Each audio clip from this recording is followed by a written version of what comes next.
Good afternoon, everyone. I think we will get started because we've got a great group on already and more I'm sure will join, but I want to welcome you to Virtual Voices. I'm Elizabeth Pruch. I'm with the Leadership Foundation, and I help to ensure that our alumni stay engaged anytime, especially during these times. And so Virtual Voices was created as a series developed in response to COVID-19 to keep our foundation alumni informed, engaged, and active through these challenging times. What we've done is ask alumni who are on the front lines of impacted industries to share their knowledge, their perspectives, and their leadership lessons.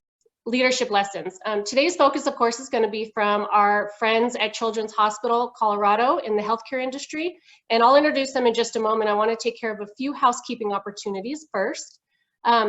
I'd like to introduce Megan Vivier. You'll also see on the screen. She is going to manage the call for us today. If you have any technical questions, issues, you can private message her in the chat box. We are recording this session, and we will have it available on our website within 48 hours of this happening, along with a blog with some highlights of what we discussed here. So you can see that on our Leadership Foundation webpage after this.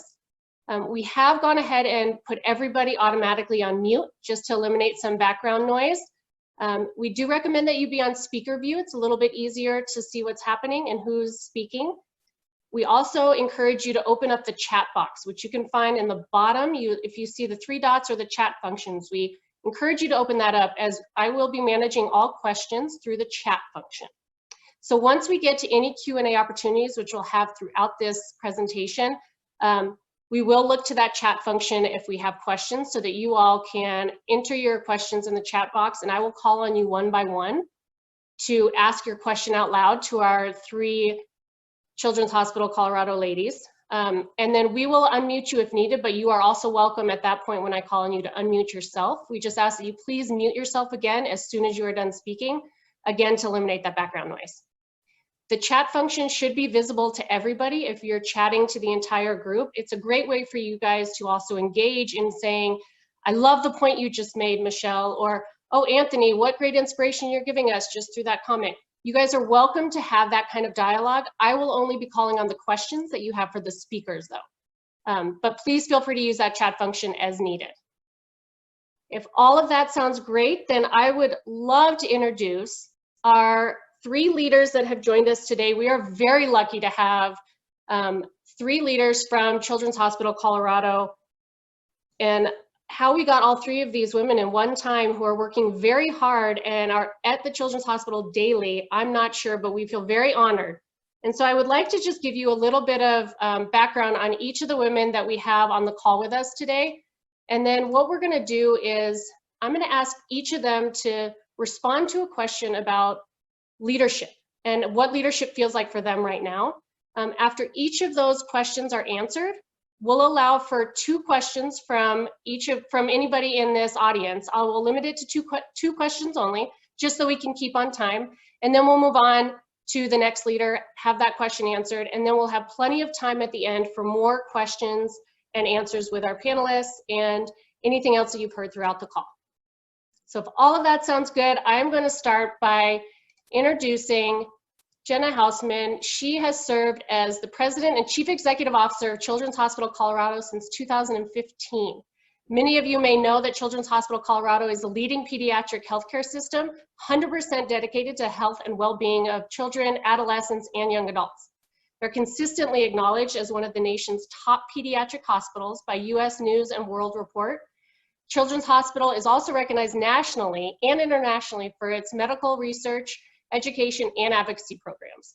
Jenna joined Children's Hospital Colorado in 2004 as the Vice President of Strategic Planning and Network of Care Operations, and assumed the role of Senior Vice President and Chief Operating Officer in 2008. Prior to joining Children's Colorado, Jenna worked at Fairview Health Systems in Minneapolis as the Administrative Fellow and quickly rose to senior management at the University of Minnesota Medical Center. She has proven leadership over many operational areas, as well as planning and business development activities. She is currently, and we're very fortunate for this, on the Denver Metro Chamber of Commerce Board of Directors. She's also on the Denver Metro North Chamber of Commerce Board of Directors, along with the Colorado Hospital Association, the Denver Museum of Nature and Science, and the Global Down Syndrome Foundation. She's also a member of the Colorado Forum and serves on the Center for Global Health Executive Committee and the Butterfly Pavilion's President Council.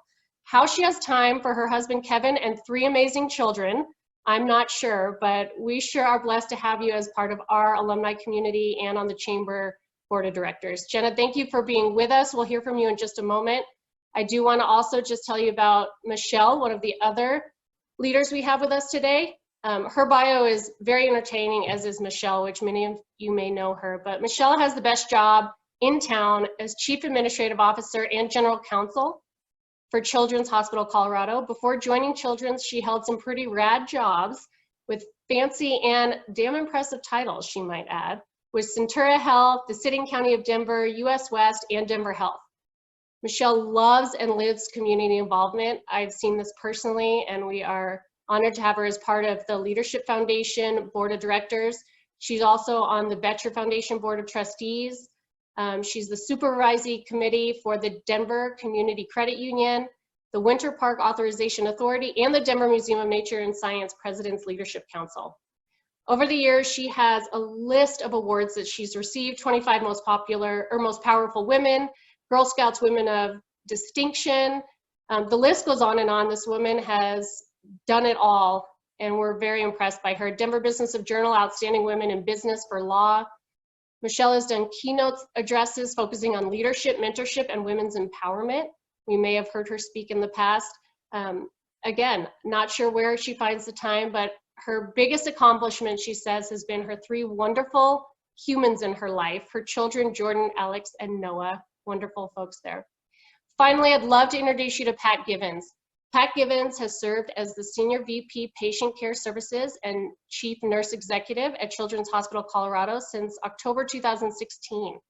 Pat has served in executive leadership positions since 2002 and in a variety of nursing, leadership, academic, educational, and direct care roles over the past 30 years. Her experience and practice settings have included children's hospitals, adult healthcare systems, and academic medical centers across the US and Canada. She has presented and published on topics related to child and maternal health, nursing leadership, and nursing education. Her community work is also vast, which involves serving on the Colorado Center for Nursing Excellence Board, the Colorado Child Fatality Review Board, and she is in her 3rd term as a governor's appointee to the Colorado Medical Service Board. Pat also enjoys Colorado recreational opportunities, everything that we love about Colorado, along with her husband, and sharing all those hobbies of traveling in time with her 4 adult children, family, and friends. So I think we are very thrilled to have you ladies with us. Your leadership and what you offer is just tremendous, and a big thank you for you being here with us today. So I'm going to start with Jenna, and I have a question for you, Jenna, and after you answer that, this is where we will open it up to 2 questions from everybody here, and I will limit it to 2 to start, but again, there'll be time afterwards. So Jenna, let me ask you this. What is the biggest leadership lesson you've learned during the COVID-19 response efforts? You've got a big job there, and so I'm interested to hear what's one of those biggest leadership lessons you've learned? I think communication has always been an important part of any leadership role and responsibility, but what I've learned over this last sort of 45 days that we've been in a crisis mode has really been the tone of communication, the frequency of communication, and the sincerity of communication has never been more profound. You know, as there's ambiguity everywhere, anxiety is high and fear is high. It really is a balance of optimism with reality, vulnerability, sharing how I personally feel, our team feels, sort of relating, but also just being able, the frequency of communication is something unparalleled. I've never seen in my professional time, and that is just that need to stay connected. Also, our culture is highly relational, service industry, we're used to being together. The fact that many of us are working in unique situations has just elevated and amplified the need for all different types of communication. And you know, the thing I'd add to that is probably in the tone and messaging, that balance of how do you keep people optimistic, a level of confidence in decisions that are being made, even without full sets of facts, or sometimes no facts at all, just a lot of speculation, is that piece of authenticity, because trust is just essential. And so we find ourselves as a team really trying to make sure we're being authentic in how we're communicating, that we're making tough decisions in the short term, but we're not losing sight of the long view of the fact that we will be on the other side of this, and that the decisions we make now really have to stay in context of not just crisis mode that we're working under, but also the broader picture of how you emerge from this and how you stay sustainable and viable through it all. Can I add one thing, Elizabeth? And I'm going to turn this actually towards Pat as I'm answering this. I think the vulnerability piece has been really key too, and being honest when we're, recognizing there's fear and there's, folks are scared, but at the same time giving hope, right? And that's the piece with the facts piece of it. And, as Jenna said, we do different modes of communication. We've done video, we've done text, we've done emails, we've done, you name it, we've tried to place them where they're at. And since a good portion of our team is our nursing, the nursing staff, our medical staff, you'll see Jenna and Pat specifically do many video messages so that because we're lacking in that touch, they see them on a pretty frequent basis. I don't know, Pat, if you wanted to add to that. Yeah, I think, authenticity is a strength of Jenna Hausman, and sincerity and trust, and she has that from all of us. And but that's so important in times of crisis, being able to trust your leader, because times are uncertain, especially with this organism, which we don't know that much about. So having a leader who can be solid but vulnerable, but also provide hope, as Michelle said, I think is critical. It allows us to use what we're trained to do, use our science, epidemiology, apply those principles. It helps kind of keep things calm so that the people in the front lines can do the difficult work, which is caring for patients in our community. That's helpful to hear. And I think as I ask a question, I'd like to open it up to the audience we'll field 1 or 2 questions. If you have them, just put them in the chat box. But what I found interesting about your response too, Jenna, is the idea of optimism and reality at the same time. And I think a lot of us are seeing that, is how do you manage that when we don't know? There's so much of an unknown. And so what is it that you're pulling from? You mentioned there's research and there's just your authenticity, but what else are you pulling from to allow you to communicate to your team what the difference is between optimism and reality and how to move on from that? Yeah, I'll add one more dimension. I should have added it first and then come back to your core question, and that's gratitude and recognition.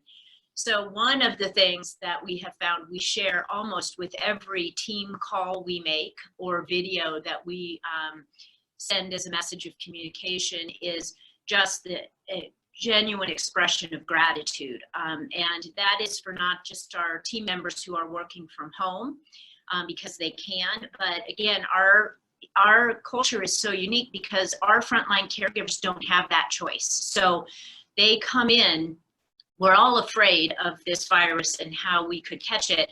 But if you can imagine every day coming into an environment where your heightened fear to do your job is where it is. So a lot of gratitude. We tell stories. So we are being flooded with beautiful stories from all over our organization and our community. So often that is included in our communications with the staff.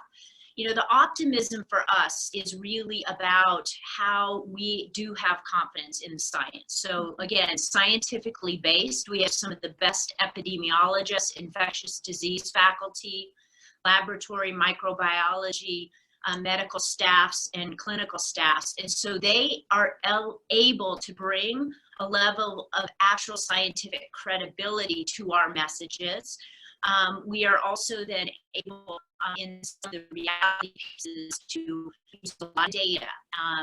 Pat is the guardian of our PPE. You guys have all learned a lot now about what PPE is, that protection and equipment that is so personalized for our caregivers.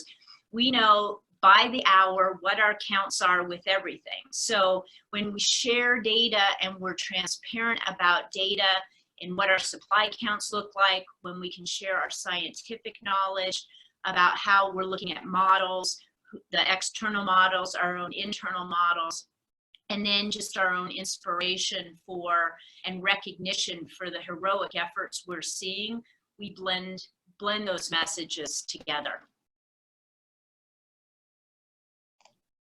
Thank you, Jenna. That's helpful. We have one question. Hutch, I would love to ask you to unmute yourself and ask your question. I see it here in the chat box.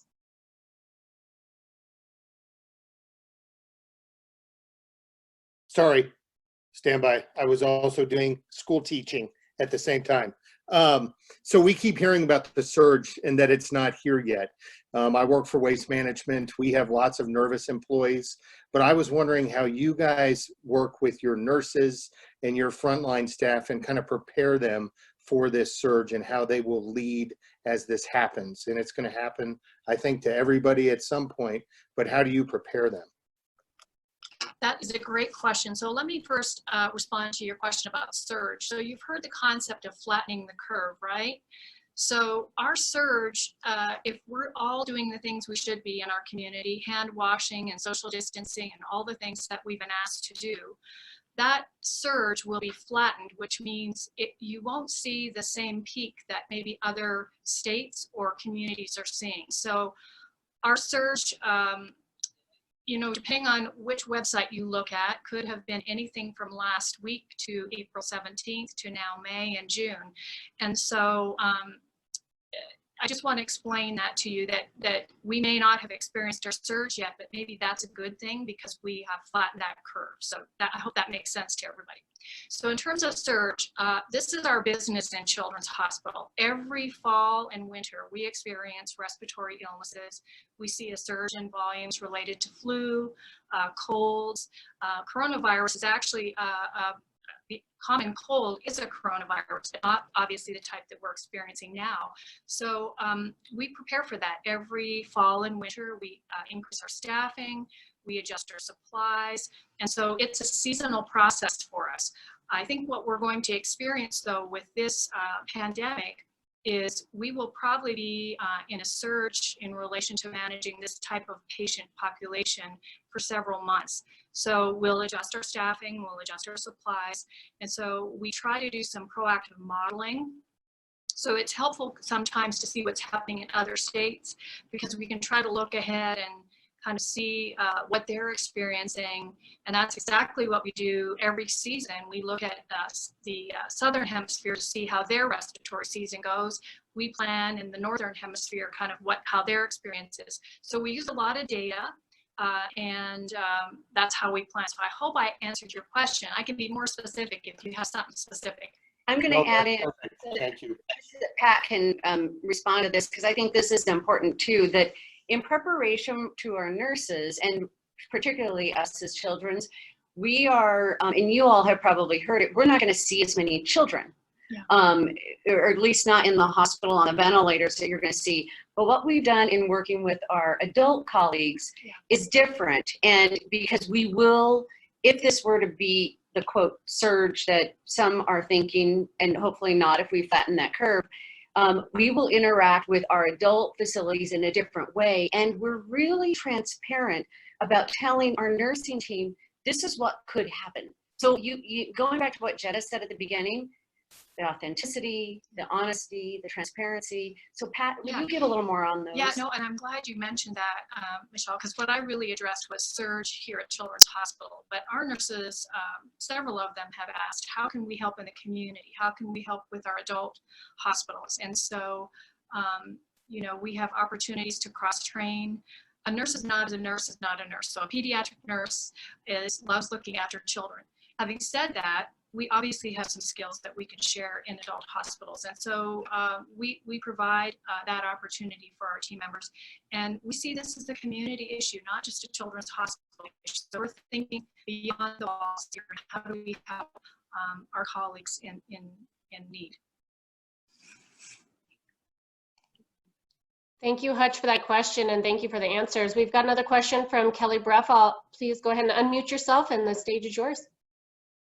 I was just going to ask you guys to talk a little about how you've managed. Have some of your teams gone remote who are more office teammates or back office? And how are you managing kind of the, you know, a team, some of who have to show up to work and some of who might be remote?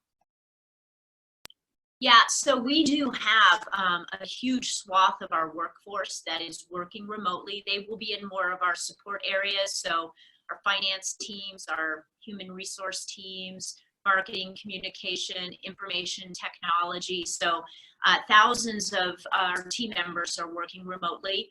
Like you, we had to do rapid ramp up of our technological capabilities to have that many remote workers working simultaneously from home.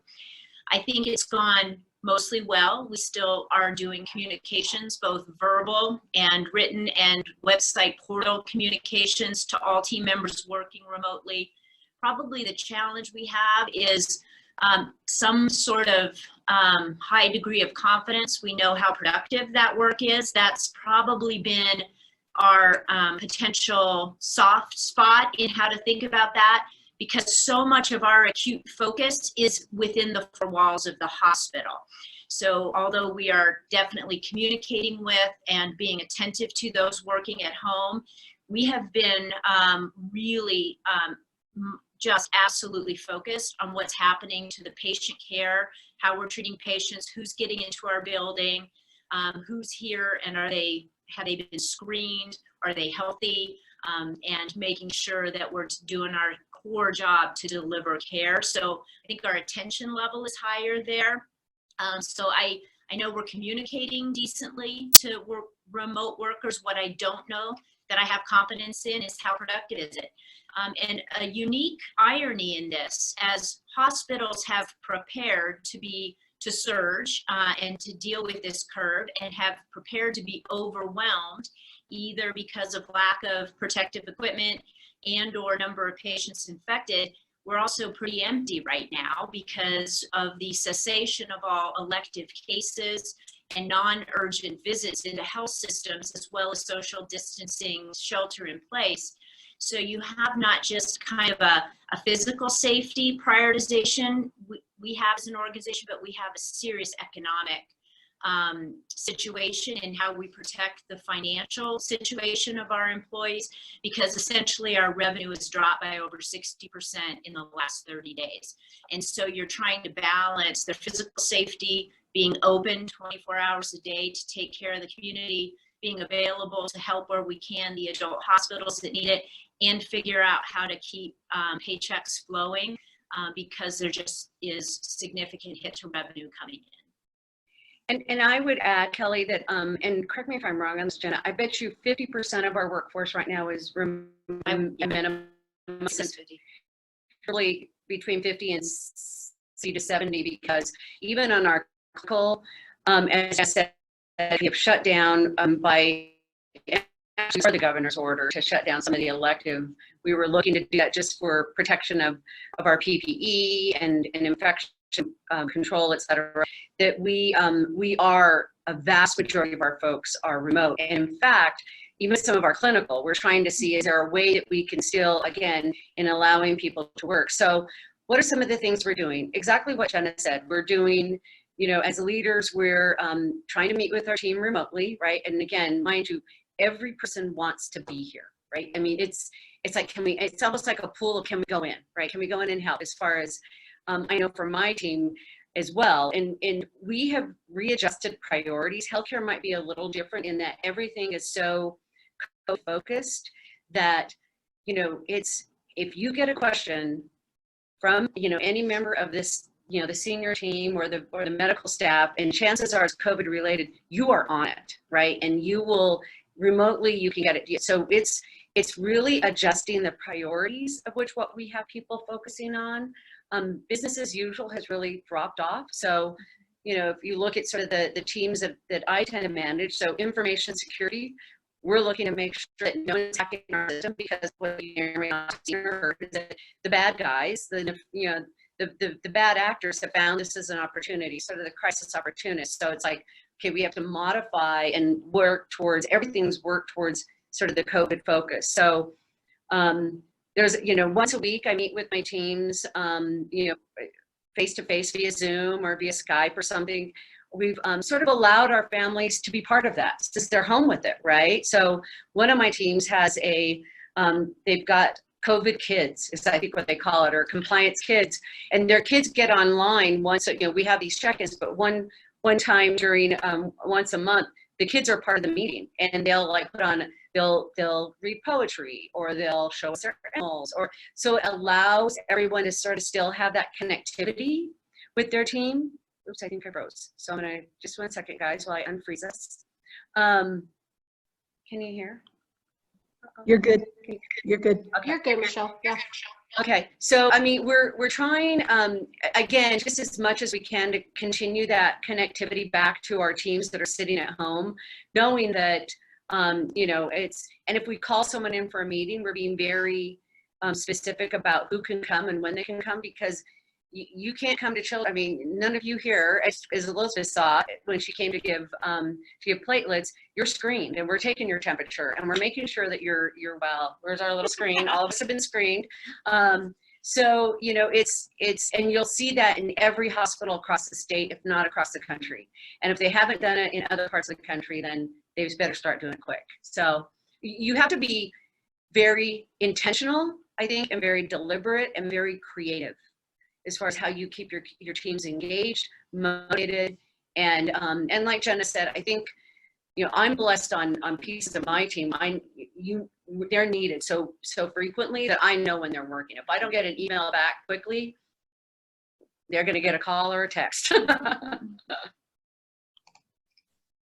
I think that's so helpful to hear. And yes, I will say that the process at Children's Hospital right now is flawless when you come in. So we'll get to how we can help you at Children's Hospital shortly. Michelle, you've answered a lot of what our question for you was. And Rhonda, I do see your question. I'm going to come back to that. There will be a great opportunity for you to ask that question. But I want to move to Michelle to expand on a little bit of what you were just saying. Our question for you is, how are you adjusting your leadership due to the daily changes that we're seeing? I mean, I imagine it sounds like you've got some great opportunities to really look at how you include children and what that daily response looks like. But I imagine things are changing regularly. So how are you adjusting as the administrative officer there to these changes? And you're still on mute, Michelle. You're mute. Are we? We're having a little difficulty. You're on now. Can you hear us now? We can hear you. Okay, because our screen doesn't show anything but frozen. So let us know if we become frozen. Can you see us or just hear us? You are frozen, but you look beautiful and we can hear you. So okay, we'll keep us frozen. I'm Frozen. sure that Sounds we're like a gonna. movie. Yeah, exactly. Right. Yeah, yeah, we have had that movie here. Yeah. If we all are, yeah, we'll see if we get unfroze at some point. But Pat, Okay, so this is Pat. I'll try to address that question. It was about leadership. How have we adjusted our leadership? So I think one of the things that all of us are used to, like many of you online obviously are used to leading through a crisis. I know my colleagues here have been through many, like I have, whether they're medical crisis, whether it's a business crisis, whatever it is. We're used to dealing with that. I think the challenge with this one is it's a sustained crisis, and the fear of the unknown, which Jenna mentioned. I think those two things together have made me realize that applying the principles, as Jenna said, transparency and honesty, giving information when you can, giving clear direction and priorities. So your priorities last week may have been one thing, but today, as Michelle said, it's focused on COVID-19. That's what our focus is. And then the other opportunity I think I see is encouraging other leaders to rise up and shine and be creative and innovative. This is a really great opportunity for us to look at our next generation of leaders and watch them do amazing things. You know, people talk a lot about millennials. Millennials love change, they love challenge, they love purpose. And I think that's one of the ways in the last 6 to 8 weeks, I think I've adjusted my thinking about what is my role. In addition to leading from a clinical perspective, it's also letting other people lead and help us through this crisis. That's such a great point. We've had these conversations that in the succession planning of the world, Yeah. you don't get to really test someone, Yeah. so to speak, or allow that delegation to let them shine. And we have sat back at different times and gone, wow, Yes. they crushed it, or wow, they struggled a little bit, right? Yeah. But that ability, I say across the leadership team, Jenna has really encouraged us. We've all done it. We've delegated to the, you know, because there's just so much going on at every given moment. We've got to run down any number of big issues that delegation has allowed us to see succession planning in a different light. Yeah. And don't get us wrong, it's not a free-for-all. I mean, you all probably know that in situations like this, we use the emergency operation command center structure like other public institutions and private institutions in crises. And so there's a very formal structure to that, and titles and responsibilities and roles. But I think recognizing this is not a one-day event like a tornado or whatever it is, snowstorm, a bomb cyclone that we all experienced. This is a sustained experience, and so I think it's really important to think about we're pacing ourselves here. This is a marathon, not a sprint. Yeah, we've used that language a lot as a team, that we need to pace ourselves, and we incorporate a number of new resiliency programs and programs to help take care of each other and our teams. We have buddy checks, so we know when one of our team members is a little stressed or a little tired, and just making sure we are being true to ourselves, that we're human, and leaders are not invincible and they're not superhuman. And so we also have to be good to each other and take care of ourselves, and that's been part of our conversation as a team. I really appreciate hearing those answers. A lot of what you said resonates with our Colorado civic DNA, and that delegation of leadership is so important because anybody can lead from where they are as part of a collaborative team and a collaborative effort. And it sounds like that's exactly what you guys are doing and able to accomplish. So congratulations on making that work. I do want to pass it over to Rhonda, who has a question as well. Rhonda, feel free to unmute and take the stage.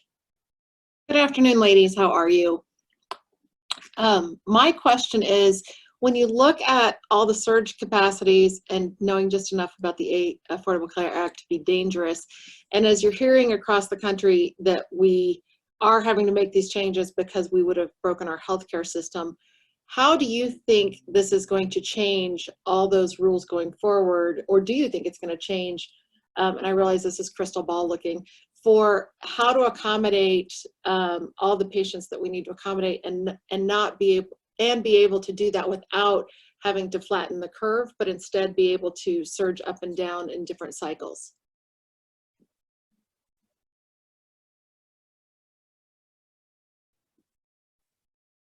Prediction right now is that we are going to see some practices that we have had to rapidly escalate into continue. Telehealth is my favorite. So before this pandemic crisis, we were doing 1,000, 2,000 telehealth visits in a calendar year.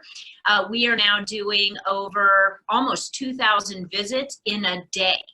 So we were just beginning before this virus hit the world to start a new 5-year strategic plan. And we thought it would take us 3 to 4 years to drive this level of conversion of physical healthcare delivery, meaning come to a clinic, wait, see a doctor, have your tests done, and then go home. But done now virtually, either through video, computer, video, phone call, you name it, any number of modalities. Using technology, we have accomplished that in a matter of weeks versus years. I anticipate that is going to be a sustaining healthcare delivery practice, assuming the previous regulatory barriers that were in the way for us doing it before remain relieved and or significantly altered. So if our federal government and our state governments can adapt with this level of innovation and pace of change in care delivery, I think we will see that sustain itself. I think in order for us to truly effectively ramp back up more comfort in elective cases and non-urgent visits in a more direct touch way, the supply chain of the physical protective equipment is going to have to kick in.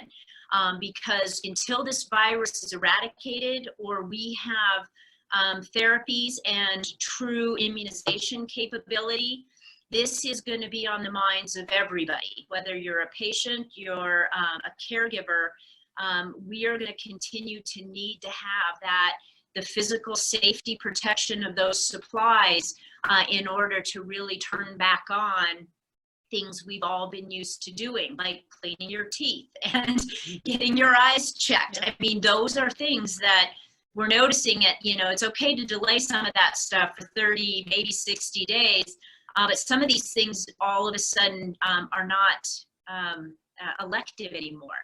And I was personally stunned to hear when I heard breast cancer surgery is deemed elective right now. So you have a number of cancer conditions that are sitting on an elective list somewhere, not being advanced through the system.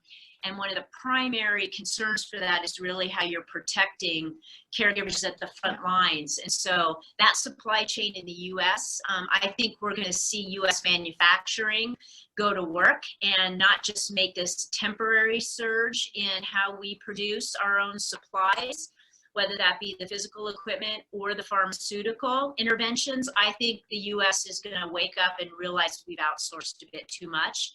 And that will have a fundamental change, I think, on the US healthcare delivery system. How it's going to get paid for, will this be a Medicare for all? Will this be back to ACA level kind of predictions? You know what? It's a presidential election year, so flip a coin. I have no idea federally how we're going to go, but I think the recognition of what hospitals mean to the public good probably has been elevated in a way that we might have lost sight of when we thought about healthcare even 5-6 months ago.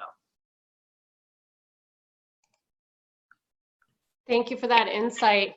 Pat, I'd like to continue with you and ask kind of, we've heard a lot about the challenges you guys are facing and how to keep this ship moving in a healthy, safe way. What are some of the greatest challenges you faced? I mean, there's the lack of PPE, there's ensuring that your staff are healthy and cared for and feel like they've got the energy to sustain what they're doing, but how are you overcoming some of these challenges, specifically with one of the greater challenges you're facing right now? Is there a specific piece of your daily operations with managing the nurses that you could share with us? I think we touched on it a little bit earlier about fear and that this is a sustained kind of crisis. So I think I would say those are the biggest issues in terms of sort of managing this whole thing. But PPE, yes, let's call that out, certainly as a national issue. We had some really good fortune here that we have people who were looking at what was happening in China and kind of said, we need to pay attention to what's happening. This is not H1N1. This is not Ebola. This is a different situation here. We need to pay attention to our personal protective equipment, our supplies. We need to pay attention to what we know about epidemiology and public health principles. And so we opened our incident command center relatively early, and people started to think about that. So I think we had a little bit of maybe an early start out of the gate, maybe compared to some organizations, and we've been watching it very closely. And so my challenge, since I've been appointed the overseer of our team member safety through PPE management, is really to make sure that what we have will sustain us, that the way we're using it is appropriate and safe. And my friend Michelle from a legal perspective, any new piece of equipment or whatever that someone brings to us, she makes sure that we go through the appropriate risk analysis. There are a lot of good-hearted and wonderful people in the community that want to contribute, and so there's a lot of, we have to make sure we go through a process to make sure that during this time our team members are not at risk. So I would say probably managing that. The team members themselves, as Jen said earlier, everybody wants to be here. This is what we've trained to do in healthcare. This is what, not that we ask for a pandemic, but this is what most of us are educated about and are ready to do. And so people want to be here. They want to provide care. They obviously have fear for their families and themselves because it is an unknown virus. But it's not really a people issue for me. It's really managing supplies and making sure our teams have a safe environment to work in. Okay, I'm going to do some real talk now, and I'm going to talk about shocking for people that are going to be like, oh, cool, here she goes. But the other thing that I think we were blessed to do, I'll do two things before I get to the real talk that involves my friend Pat. We've put together a lot of different opportunities for our team members, is what we call them, to ask questions, right? And to seek information. One of them is we call it the loop.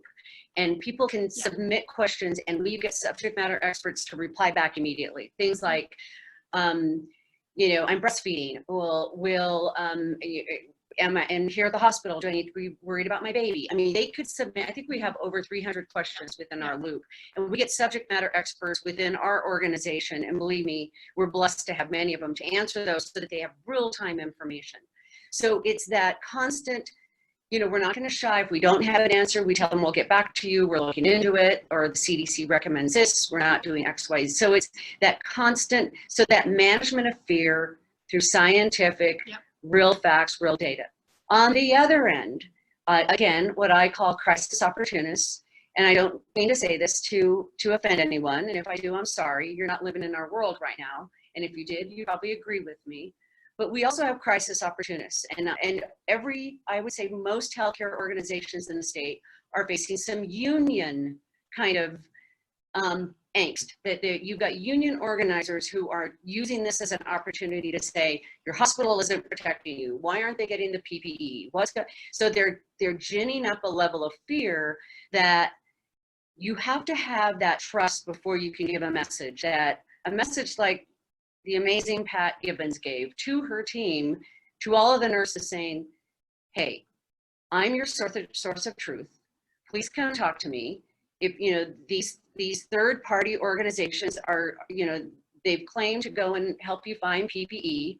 They haven't shown up at our door giving us any yet. They haven't called a senator to say, hey, Senator, get them more PPE. We're going to do that for you. But it's really calling out the fear where the fear is and trying to stop it. And so I think this is a time for us to put our people first, and we're doing that. And if that means we're going to tick off someone else in doing that, sorry, we're not sorry. It's a matter of making sure that our team feels supported.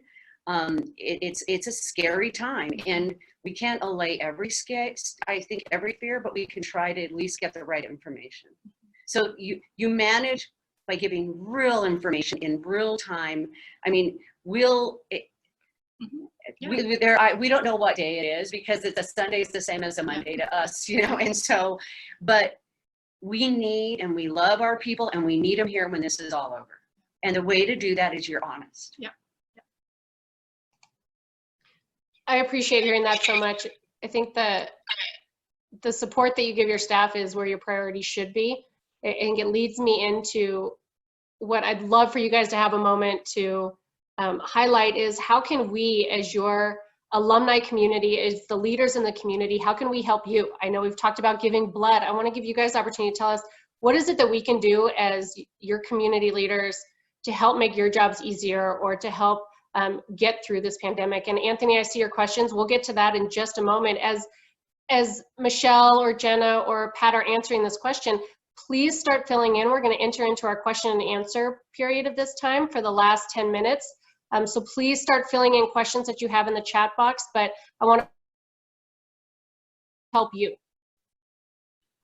So I'll go first. I'm going to be very basic and let these two ladies build on this. But I think I would ask you to wash your hands. I would ask you to social distance. Even though we're not social distancing at this very moment, so we're sorry. Yeah. Those are really critical behaviors. So I'm taking a community approach from this perspective, is that that's what all of our citizens can do to help this and to smooth that curve out. And I think right now that would be my big ask. Geez, how do I build on that? I think that's, I'll go a little more children specific, because I would reiterate everything that Pat said. Yeah. I would say, send some love and prayers to every one of your first line responders, because they're scared. And, you know, do the great things like giving blood. Jenna may talk about she mentioned this earlier, we're blessed. And I don't know that the community realizes, and I'm putting on my cheerleader hat for children's, but realizes how blessed we are to have this type of institution. Many institutions, I mean, you know, we're blessed with healthcare in this state. But so give blood. I mean, if you know someone who is positive and is recovering, and they are so moved to give convalescent plasma, believe me, that is big. And we do have a long line, a long waiting list for that, but that's also going to be over the long term to be giving on that front as well. And Children's is blessed to be the only lab in the state, if not in the region, that is able to do this. And so, you know, I would say, look at that, you know, and it's not just Children's, any healthcare provider, right? If you're making homemade masks, I think all of us are taking them right now, you know, not for clinical use, but for the non-clinical. So, you know, do that. And I'd say at the other end of this pandemic, the next time you go to your doctor's office, I mean, we're working closely with our pediatricians in the community who are just as scared, and we're trying to support them with face shields and decontaminating their N95s. Tell them thank you, because they're on the front lines as well. So, you know, and I think in the end, you know, I'm going to get political for a minute. Send a note to your representatives and tell them to push as best they can for exactly what Jenna was talking about. You know, so you know, we're looking for support for the children's world and so the care packages at the national level, because we're not sure that we were specifically called out with some of that. You know, with really the PPE usage. I mean, there's going to be those kind of pieces that on the national level we need to be doing some really creative things. So. I'll stop and let our boss. I'll pick up. So just for clarification, you know, with the federal stimulus packages that have been starting to roll out, the most recent one focused on the healthcare industry was a $30 billion package released, and in what they call the first tranche of that distribution for the healthcare industry. Not $1 came to Children's Hospital Colorado, nor will it, because the formula used for the distribution of these stimulus dollars is completely set by your Medicare volumes. And Medicare is the federal program that takes care of those 65 and older.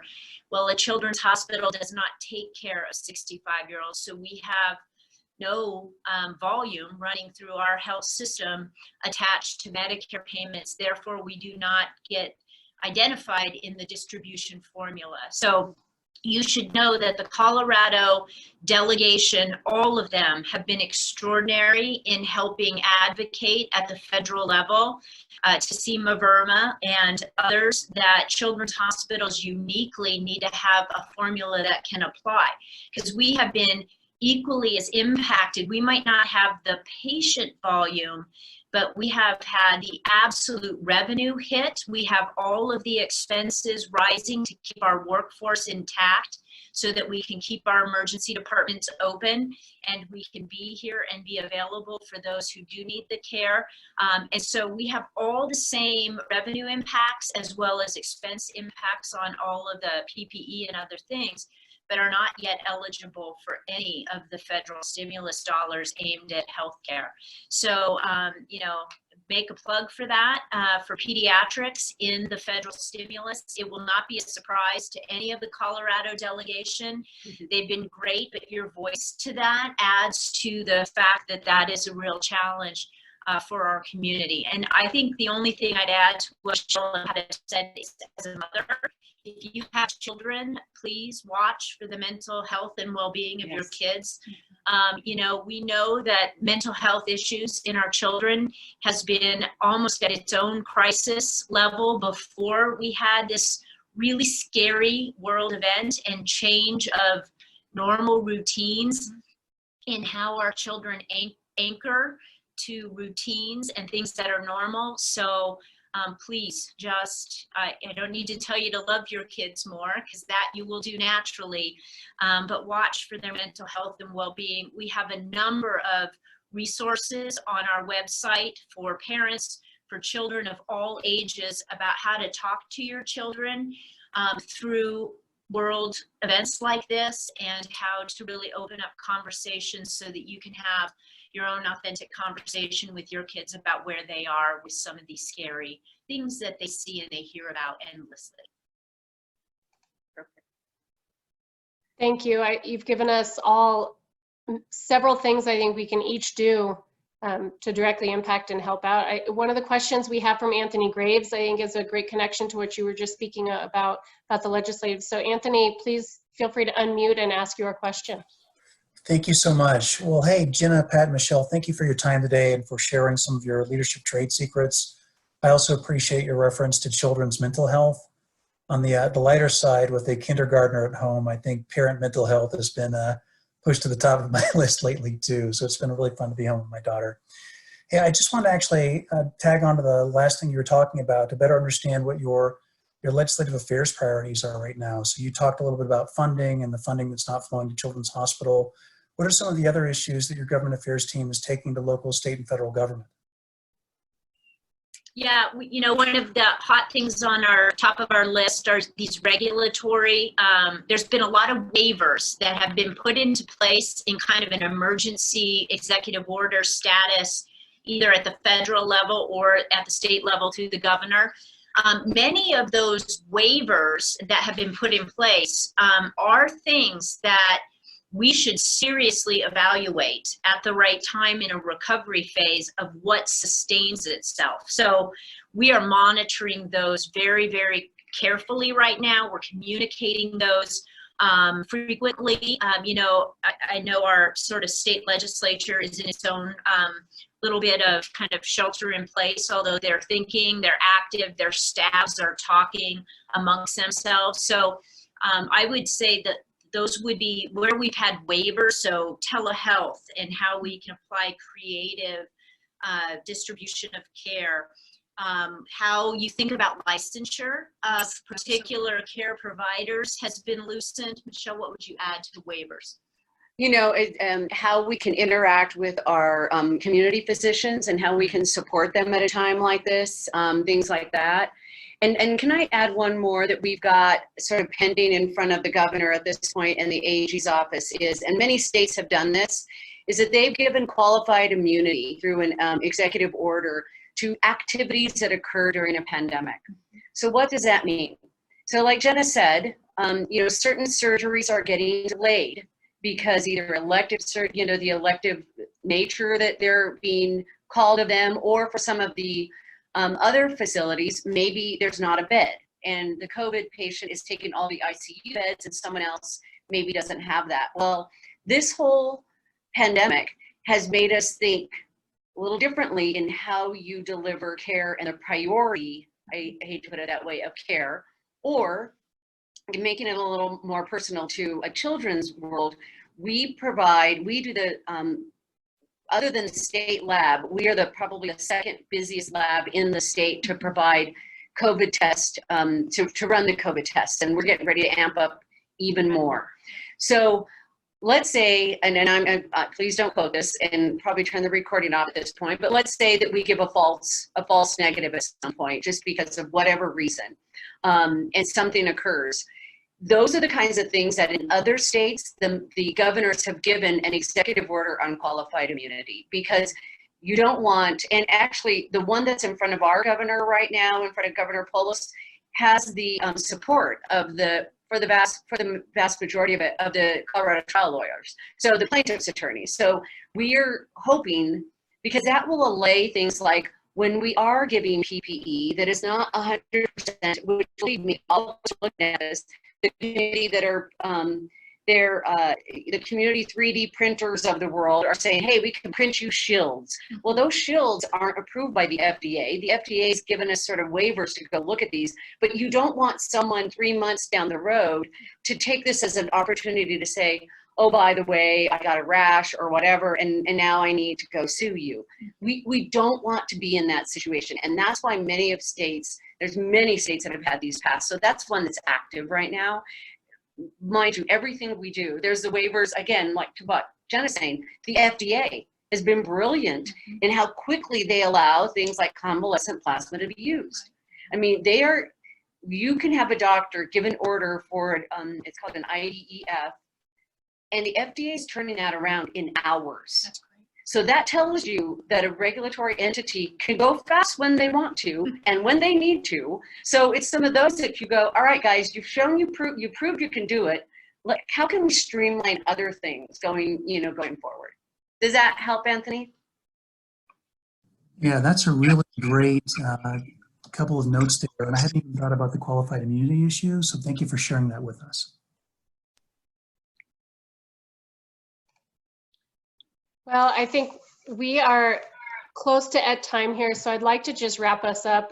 First, I'd like to thank our speakers. Jenna, Pat, and Michelle, thank you so much for taking an hour out of your time to share some background into how you guys are functioning throughout these days. I think we heard some great actionable items here. Let's give blood, alumni. Let's email our legislators. Let's thank our doctors. Let's wash our hands. Let's social distance. Let's do the things that we're being asked to, so that those at Children's Hospital and other medical facilities are able to get back to some form of normalcy. We really appreciate it. I do want to remind everybody that this was recorded, and you're able to find it on our website within 48 hours, along with a blog post and some highlights of what we heard. You can also check the network or our Leadership Foundation website for future virtual voices. We will have these regularly for the next several weeks, and we'll just continue on as long as it's needed. Next week, we are happy to say we've got two, one on April 21st that will be focused on small business, and one on April 23rd with our very own Kelly Bruff, just to talk about the perspective on business and the chamber focus. So we thank them for offering up their time. And I will close by saying we do have Alumni Volunteer Week next week. So for those of you who are LF alumni, we would love for you to sign up to be a part of the volunteer week, where we will be writing thank you notes to frontline workers. I just sent out in the group chat an email. You can email Megan directly if you want to host one of these virtual happy hours. And you heard Michelle say that one thing they would love to have are words of inspiration and thanks for the folks on the front lines there. So we would love to be able to do that as alumni and give back some notes of encouragement. So if you want to participate, please check that out there. We thank you all so much for being a part of that. It's wonderful to have this trio of powerful, powerful women speak to us. So thank you again to Jenna, Michelle, and Pat, and thank you all for joining us today, and hopefully we'll see you on a future Virtual Voices.